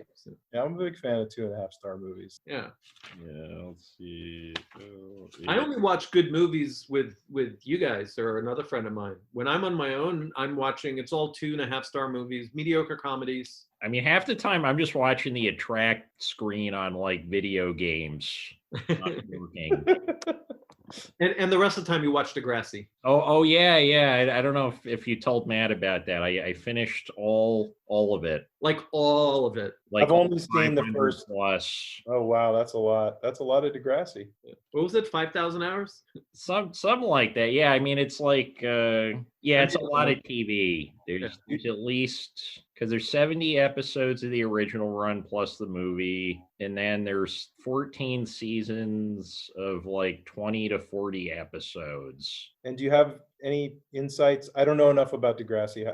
I just remember Degrassi Junior High, and I watched. Yeah. The junior high and the high stuff from the 80s is the best stuff. Okay. The 2000, like the 80s stuff, I would say is legitimately like in the realm of like Mike Lee or Alan Clark's TV movies. Wow. The 2000 stuff, it's very much a show for teenagers, but it has the same showrunner. She does have an interesting take on human interactions. So long as the show stays in the high school, it's usually okay. Anytime it leaves the high school, it's utter dog shit. Any point where somebody sets foot near a college, just like fast forward as fast as humanly possible. And there are it has like ebbs and flows, so it never quite jumps the shark. It'll just get really shitty for like 2 or 3 years, and then it gets good again. 2 or 3 years is a long time. It is, but it's not quite as long when you're pricing video. We're gonna have to be indoors for a year and a half, and it feels like Oh no! Well, no. So I did that, and then the quarantine happens, and Matt, he did this before the quarantine, right before, and that's my greatest regret in life. Well, there's always Doctor Who now. It's true. I think I've seen all the Tom Baker Doctor Who's. I don't think I've seen any. I saw like a little bit of the new one, but I think because I bought like when I was first book dealing, one of the first large lots I found was somebody dumped like 60 or 70 Doctor Who DVDs at the Opera thrift shop on 23rd Street. So I was just like, I think it was the only DVDs I had in my apartment because I was in college and I didn't quite know how to take care of myself yet. So I was just like living next to like beer cans, ramen noodles, and this giant stack of Doctor Who DVDs. Good time. Anyway, where is I follow someone on Twitter who I think is watching all of the Columbos right now. Oh, cool. Oh, how many of those? That was done for like 20 years, right? Yeah, I mean, I don't know if they're watching all of them, but it's funny too because now they're tearing down all these statues, and somebody pointed out like that there is a statue of Columbo in Hungary. This is the only cop statue that should be allowed to remain. Yeah. And then I saw someone joking today that they should change Columbus Day to Columbo's Day. So Ishtar. How did I do? So what did you say he was going to give Ishtar? I said 2.5. 2. Wow. The Heaven's Gate of movie comedies made headlines because of its huge expense and costly delays, but the only thing wrong with it is that it isn't very funny. But he still gave it 2 stars. That does not sound like a 2-star review to me. No. Here's the trick. He writes a lot about this too by like Leonard Maltin's standards. There's like 3 because like Leonard Maltin usually writes like the Bible, right? Like Cain slew Abel, move on, nothing to see here. Right? But there's it's like my Letterboxd when I'm just phoning it in on Letterboxd. I just a couple of sentences, When I'm on Letterboxd, I give stars. I give stars as well. But so the trick with Maltin is that he's very much a conventional wisdom critic. So if you think, what did the conventional wisdom go on Ishtar? And then half-star accuracy, just, with a 4-star rating system, you can't really go wrong. Okay. There's no way Ishtar made a 3.5. Right. Well, it was always kind of like Maltin's talent was that he was hyper real, right? Like he was the average of a bunch of other people. Yeah. As much as he was like a person. Well, and he had multiple editors. He had multiple people working on those guides, and I think they must have all had like a sort of consensus taste. I think it's the only way you could be that consistent is that Maltin had like like he was recruiting in the parking lot of like an Olive Garden or something. Yeah, they all just had generally the same feeling about things. But that's also, I think that, I don't know, I have a lot of feelings about that because if I see a movie separately from my friend, we are more likely to have varying opinions than if we see it together. Okay. I think this is a dangerous thing to admit, but like when I, in particular, when I go to a movie with Jacopo, who's my fellow programmer at the cinema, we almost always have the same take on a movie when we see it together. It's very rare that we deviate. However, I'm willing to bet that when we see it separately, so this does not speak well of our independent thinking, I guess. But I don't know. Do you guys have a sense of that too? That my job isn't to think. My job is only to interpret the Bible. Dan is holding up the Leonard Maltin Bible. Well, I know when I watch a movie, like columns on the side of this thing. I know when I watch a movie, Matt, when I watch a movie with you, or Dan, when I watch a movie with you, I have the same opinion of the movie as you guys. You feed it to me. Okay, so maybe this explain the movie to me. So that's a little different. Okay, yeah, okay. let me be clear. If you don't make sounds during the movie, if you talk during the movie, that's what I'm talking about. It's a phenomenon of actually through some sort of sense of the person's body language being able to tell. I have no idea. Maybe it's Well, I not. think it's those like blue rays probably having something to do with it, like coming out of your head there. Yeah. For the viewers, for the listeners at home, there are blue rays shooting out of my head. Yeah, I think that pretty much covers it, right? So it's a blue ray shooting out of your head. Yeah, exactly. And Rosebud was a butthole. Yeah. Everybody knows that. Yeah. I better put white noise over that one. That's a serious spoiler. That's a real life spoiler. Yeah. Well, I didn't think we would talk quite so much about 90s television, but here we are. Yeah. Oh yeah. So speaking of Nicholas Ray movies, I think I know some hardcore tourists who would be very disappointed at the direction we went here. Did you ever see that scene that they cut out of Citizen Kane, like the extra scene when he's a kid, where he's like he hit puberty, he's like, and his dad walks in, and his dad's like, "We're never going to talk about this." It like didn't do well with the test audiences. Right. I mean, that's why he couldn't.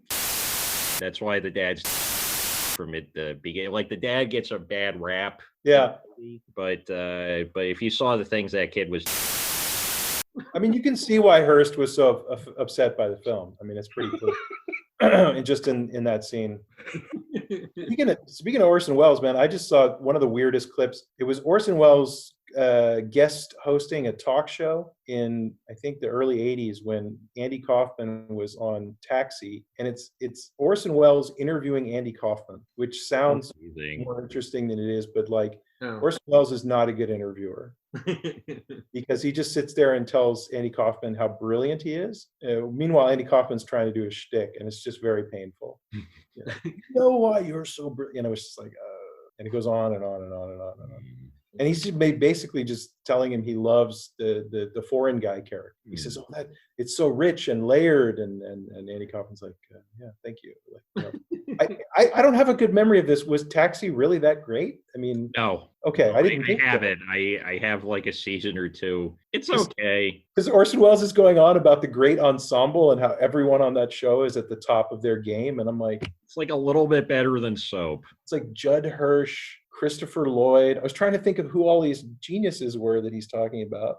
Judd Hirsch, Danny DeVito. Yeah. Danny DeVito. Okay, right, of course. Okay. And but it's not a very interesting show, right? I mean, it depends on how interested you are in commercial rides. When I was 10, I enjoyed it. I want to see an Uber show. Also, let's be real, like one foreign guy in a taxi company.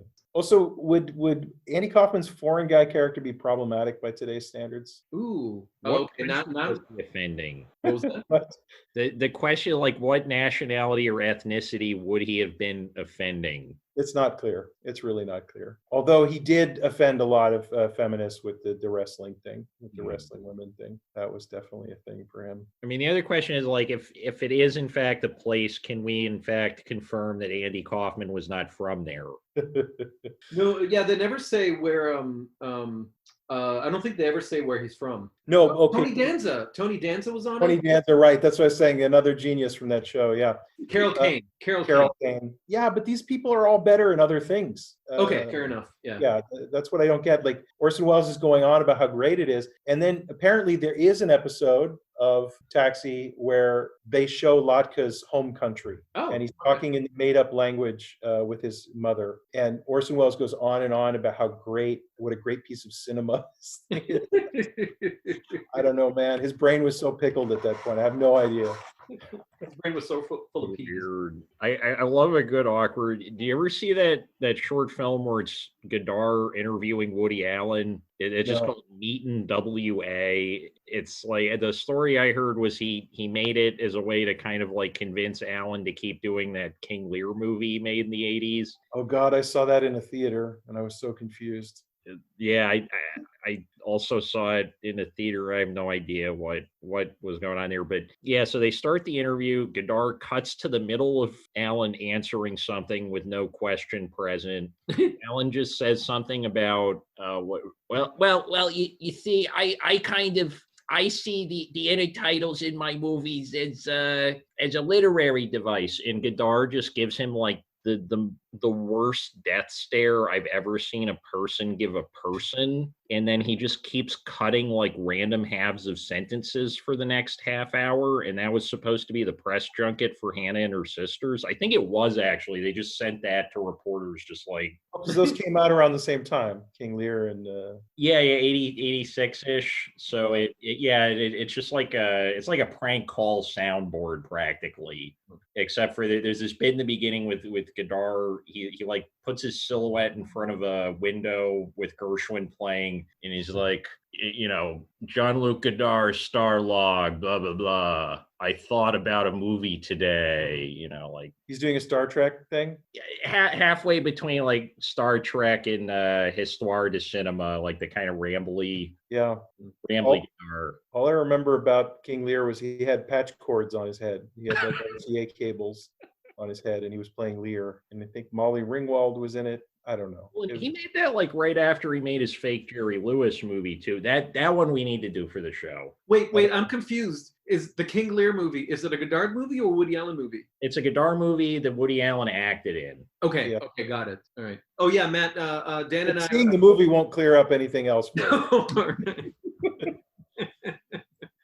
Dan and I were talking about doing an episode in which we cover all Woody Allen films. We spend 5 minutes on each, but that includes the ones we haven't seen. We just look at the Wikipedia synopses, and we end each discussion with, "But Woody Allen is a dick." Yeah. But Dan, what movie did you say we should see? That's going to be a very long episode. Maybe 5 minutes is too long. It's called Keep Your Right Up. It's Jean-Luc Godard, mid-'80s. I think he made it right before the King Lear movie. Okay. And it's just him basically being the Jerry Lewis figure in a fake Jerry Lewis movie, written, directed, and starring Jean-Luc Godard. And how is it? I never saw it. Oh, okay. I've seen every Jerry Lewis movie. Oh, right. You're saying it's something we should watch. Yeah. You've seen every Jerry Lewis film except for one.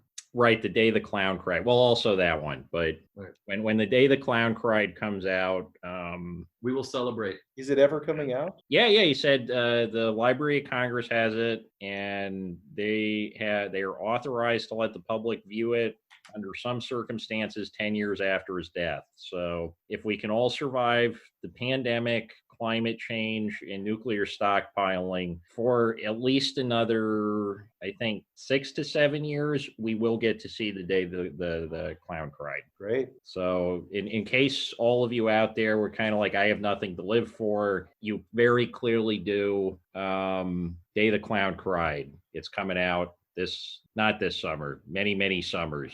6 to 7 summers from now. Yeah. So like, hold on, hang on there, kitty. Hopefully they're going to give it the IMAX treatment. As far as I know, the only surviving copy, it's on like a broadcast VHS or beta tape that he had in his office. Maybe they'll do it in 4DX where they shake the chair around it.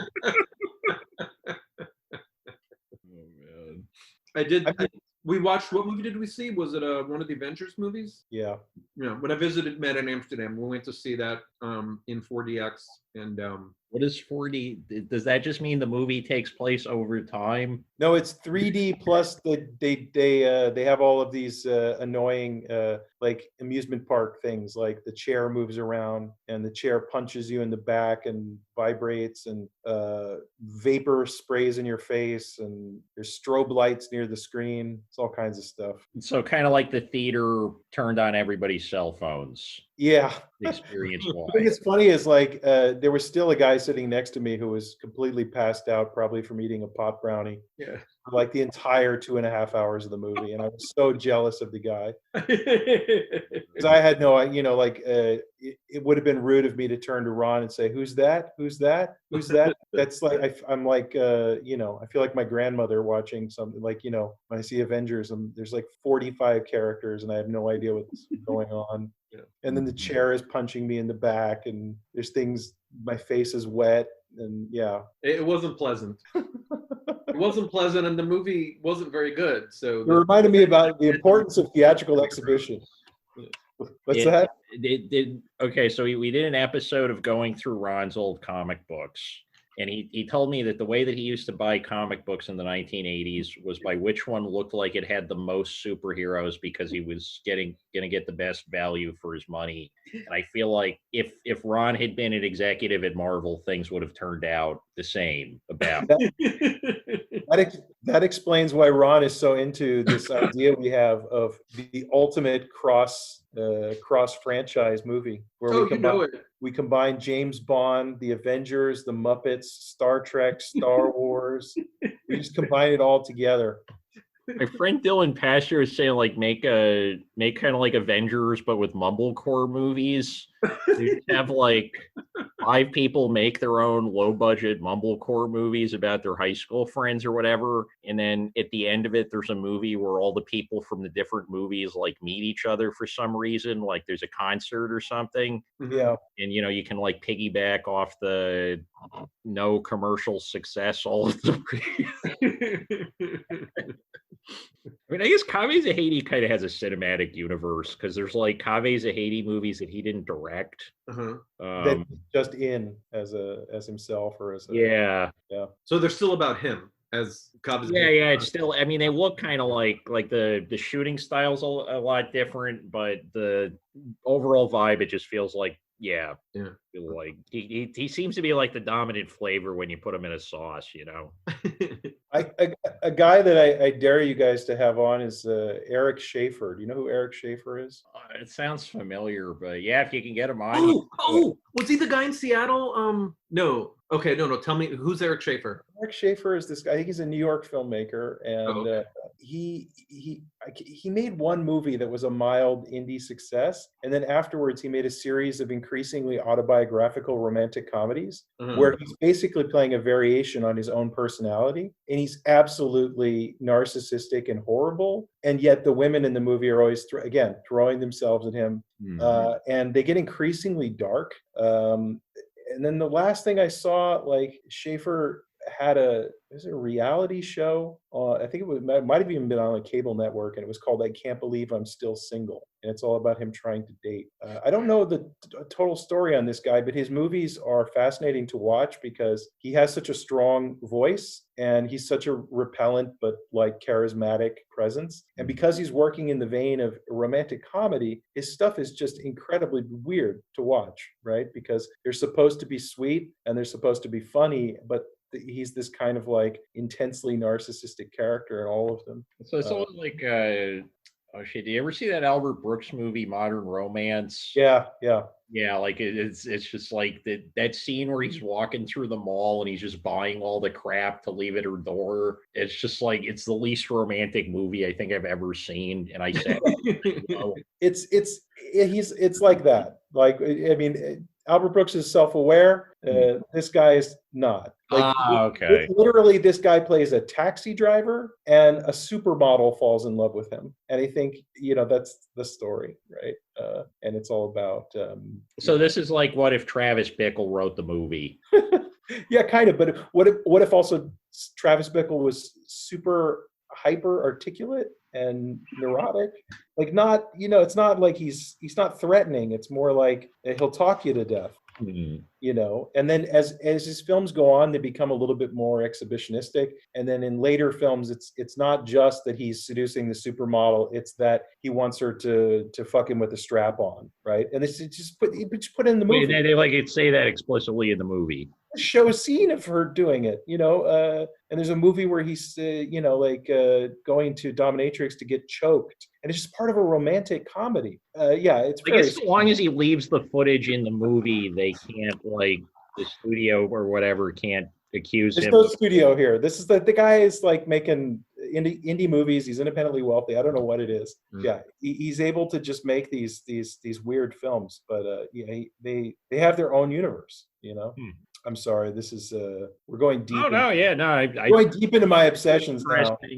Interesting discussion. Yeah. The one to watch would be called. I think it's called Stay. think it's called Stay. I don't know. Mhm. It's the one where he plays a cab driver dating a supermodel. It's just absolutely Wait, this is Albert Brooks or Eric Schaefer? Eric Schaefer. Okay, okay. And I've been dying to see I Can't Believe I'm Still Single, because that's also supposed to be like peak Eric Schaefer, Okay. when obviously somebody, an executive producer or somebody was like, oh yeah, let's just let that guy do what he wants, because Mm.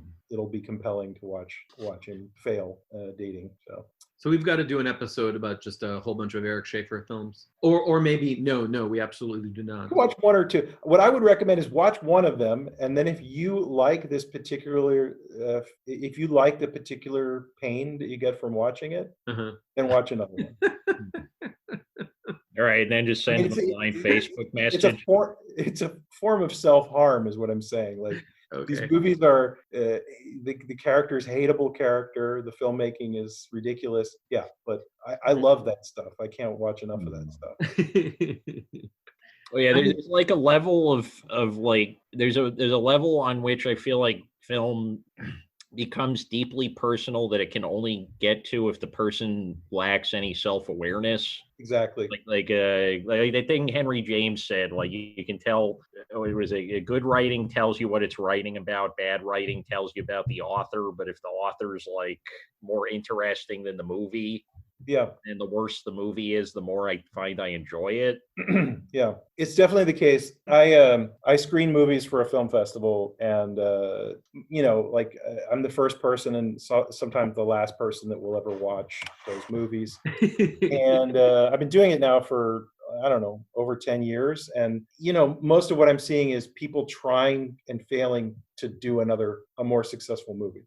So there was a period, about, I don't know, 8 or 9 years ago, where everyone was trying to make the Judd Apatow romantic comedy. And what I discovered was these were compelling to watch, because when someone fails at making something, you can see you can see all the architecture, all the machinery is laid bare, right? And so what these people failed to do is they failed, the male characters are supposed to be sort of sarcastic man children, but because these people are not good at writing and directing and acting, the characters are just too obnoxious, right? And so then the romantic comedy is revealed for the poisonous genre that it is, or at least this version of it, right? And indeed, weirdly, the author's voice really comes out in ways that Hollywood product is better at concealing. Yeah. I mean, some of my favorite moments in like anything are okay. So I knew this guy who like Vanity published a book. I'm not gonna go into too much detail, but it's about basically him. An alien lands from outer space who looks like a supermodel. He teaches her about Earth ways. It's like that Gary Shandling movie, but without any jokes, right? I know the movie you're talking about. Yeah. Yeah. What planet are you from? Right. Yeah. And and there's a point where he's literally copy paste the Wikipedia page for sushi, and he's like, I told her what sushi was, and then just copy pasta. But there's also, and I knew from knowing him that like he'd had a bit of a drug problem, and he got kicked out of his mom's house at one point. And there's just this really long, incredibly detailed description of how to find the right public restroom in the middle of the day, and like what times to go to what different public restrooms, both to do cocaine and to live as like a person who can't live in your mother's house.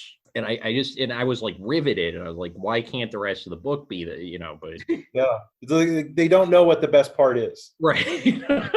Right. Like the whole book of that. You need self-awareness to know what the best parts are. Yeah. This is also, my obsession with this isn't just because I program for film festivals where you see a lot of things that people don't ordinarily see that have certain effects, right? But when I was living in Los Angeles, a curious thing about LA is that, and this is all changing now, but when a movie is made, in order to qualify for Oscars and awards, it has to run for a week in New York and LA. Right? It's called a qualifying run. And so in Los Angeles, you have all of these cinemas that make money through what's called four-walling. And four-walling is when someone can't get proper distribution, so they buy out the cinema. They effectively rent the screen to show the movie. And oftentimes this is like a wealthy person who made a vanity film, or it's a very small company that had a contractual obligation to put the movie on a screen, even though it's never going to be. That's where like Henry Jaglom movies go by. Yeah, well, he would be on the high end of what we're talking about, right? But I got obsessed with four-walled movies because that's also where the Room comes from. You know, like Tommy Wiseau bought out the Sunset Five in Hollywood, like on Saturday or Friday or Saturday night for months, right? And built his own following for that thing. And you know, I used to pass that billboard with him on it, and he bought that billboard. Nobody knows where he got his money, I think. He bought this billboard and he bought out the cinema. So there were tons of movies, frankly, that are more interesting than The Room that would show on a regular basis in some of these cinemas. And the way you would find out is that there would be no ads for the movie. At best, there might be one weekly critic who like saw it, like somebody sent them a screener or something. But you could go to the cinema and they would tell you that you didn't have to buy a ticket, because it had already been paid for, you know, and that's what this is. And I saw so many things that way. Yeah, because they've already rented the cinema. And this also happens in New York. There's a pretty, I don't know if they're still around, but there was a theater chain that also did this, and they would make it look like your movie got a proper release. You know, they would like treat it as if it was anything else. Oh yeah, I remember when I was in New York City. Yeah, like the marquees, like a couple weeks before the end of the year, the marquees would totally change for like every tiny movie theater south of like 15th Street. Yeah. And it would just be like things you never heard of and you would never hear of ever again. Yeah, I think like there's Two Boots in New York that was a pizza place / movie theater, and I've been to Two Boots. I think they were known for doing four walling, and it's just a way to make money, you know. Right. Yeah, I mean, but you know, the sort of the more dodgy side of it is like acting as if the movie got proper distribution, and the times, you know, the times where. Well, I feel like most of these movies are never going to get an Oscar anyway, so it's not. But I mean, I've seen some of the most weird stuff that way. You know, where it's just some rich guy made a movie and put it on the screen. You know, well, it's about 2:00 in the morning. 2 a.m. All right. Are you turning into a pumpkin, Matt? Well, no, I got to start getting ready for bed. Okay. That's a process around here. Any last thoughts about Bigger Than Life and Party Girl? Wait, I do have one. The mirror shot at the end of Twin Peaks, the original end of Twin Peaks. Mm-hmm. That exact shot is in Bigger Than Life. Like there's a bunch of shots. Like I feel like David Lynch must have watched that movie on loop. The shattered mirror for sure. Oh, how's Annie? How's Annie? Yeah, definitely. I would just like again to emphasize that I think it's a great Father's Day movie. Father's Day is coming up. I don't know if this episode will be up in time. I think it's June 21st. But you know, like you couldn't do better, I think, than Bigger Than Life and The Shining. Those two movies together are pretty much perfect. Do you have a Father's Day themed showing this year? No, we're doing a pub quiz on Father's Day. Oh, okay. Online pub quiz, but maybe where can people find you, Matt? Oh yeah, so our cinema is Dam Cinema, DAM, which is a pun, by the way, on Amsterdam. Yeah. And also goddamn. So damcinema.nl. And we're gonna have a screening. We're gonna have screenings, for a while now until we're able to reopen. And I believe anybody listening to this can get to the screening, right? Or at least or my VIP. No. All of our screenings so far have been worldwide. There might be films where we have to do IP blocking, but so far we haven't had to do it. Oh, okay. So like if somebody were, say, listening to this podcast right now, they wanted to check out the Cinema of the Dam schedule, wanted to see a movie, what would they do? Yeah, they would just go to damcinema.nl and they could see right there what's playing. I can tell you that for sure we're going to show Trent Harris's 90s cult comedy, Ruben and Ed. Oh, yeah. I've been telling Brian we wanted to do that for the podcast for a while. Oh, okay. Yeah, well, I could introduce you to Trent Harris. He's great. We showed Plan 10 from Outer Space for its right. 25th anniversary, and then I said, hey, could we show Ruben and Ed? And he said sure, so we're going to do that. But yeah, he's great. And Yeah, some, he was fun at the Q&A. yeah, That, that one will be worldwide because I think he owns the rights to his own film. So oh, okay. yeah, that's always the sticking point, right? Like with it's the international rights stuff. But Mm-mm. yeah. Well, thanks for having me on, guys, and I really Thanks appreciate for getting to coming watch the Nicholas Ray movies again. And yeah, would love to talk about '90s television and vanity filmmaking sometime with you guys in the future. Yeah, absolutely. I got a good one that I think I have one of the only copies of because I bought it when a video store was going out, and it looks like janky as hell. But it's called it's Embalming Love, and it's there's a lot of frosted tips. It's very Canadian, and it's like a romantic comedy about a guy in a Smash Mouth cover band, basically, and a woman who's studying to become a mortician. Wow, that sounds very '90s mall golf. It might be a fun one, but yeah. So I guess until next time, this is Yep. Dan, This has been Ron. And this has been Matt. and yeah. This has been a nominee questionable movies. You know, all you party girls or party, whatever you're packing, stay safe out there. All right, take care, everyone. That was the end of our conversation with Matt Cornell and the end of season 1. Yeah, it's been a long season. Yeah, A lot of content, hours. It's been exactly 1 year. Yeah, and there's like probably 100 hours worth of stuff up there almost. Yeah, that sounds about right. Can you believe we made it throughout the entire year, even with the COVID? Yeah, we haven't lost any of our crew yet. So Our sound engineers are intact. yeah, the sound engineer is intact until he jinxed himself there.